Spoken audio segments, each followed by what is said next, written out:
Good day. These are notes that you saw in grade 8 probably, and probably again in grade 9. Get to see them in grade 10.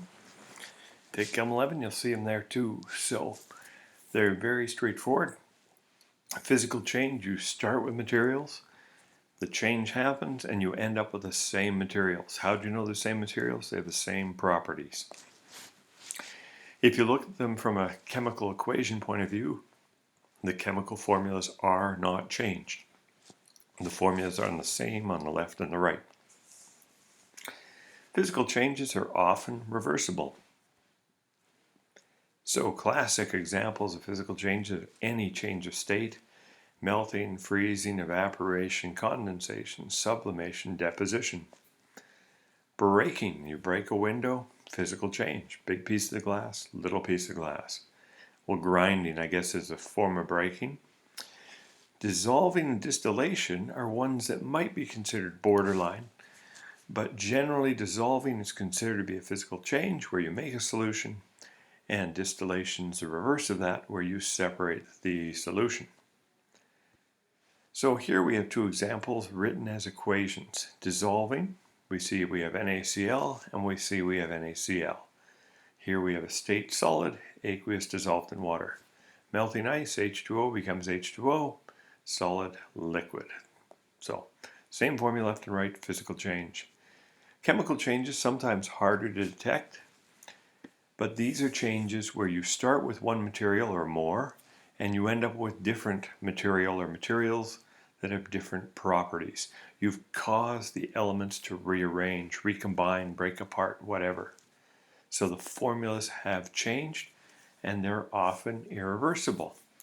And the funny thing is, you have to get used to me lying to you, because if you go into Chemistry 12, 3 of the 5 units are all about reversible reactions, which are chemical changes. But that's for another time. So if you see these things happen, then you probably have a chemical change. Anytime you see a color change, you're betting on a chemical change. Energy being absorbed or produced, those indicate a chemical change.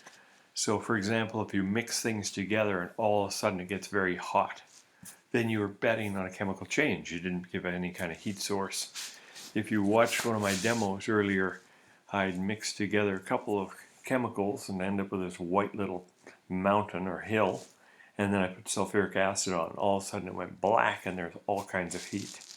So I had a color change, I had heat produced, definitely a chemical change. I don't know why I leave this one in there every year, kind of a stupid one, so generally I ignore original substance used up. Precipitate forming is very important. That's where you mix solutions together and you form a solid that doesn't dissolve. Solutions, everything dissolved, and when you finish, it goes cloudy. And that cloudy is because the solid is called insoluble. It's called a precipitate. If you mix things together and suddenly get bubbles, that means you have a gas leaving solution. Now it's different than if you're boiling water on the stove to make your itchy pan. There you're supplying heat. But here I'm talking about mixing chemicals, say at room temperature, suddenly starts to bubble or fizz, you're making a gas, probably a chemical change. And the good news here is any kind of burning, that is combustion, that is always, always, always a chemical change. So here are two examples. If you're in my grade 8 class, you might remember sodium, when it's thrown into water, produces sodium hydroxide. That's why phenolphthalein went pink. And it made hydrogen gas, and then the hydrogen gas eventually blew up a beaker. So there are actually 2 reactions to break that beaker. Calcium carbonate, the stuff in chalk, over time or with a little bit of heat, it can break down into calcium oxide and carbon dioxide. So hopefully that reminds you about the difference between chemical and physical changes. And in this section, we are going to focus more on chemical changes. States of matter, these things are written as subscripts, as you can see in these equations. And these letters are all lowercase. You put a capital G for gas, it is wrong. Little g, that's a little L for liquid, little s for solid, and AQ, aqua, means water. So aqueous means the material has dissolved in water. It's been able to disappear into the wawa. So there's a little recap. Lots of fun.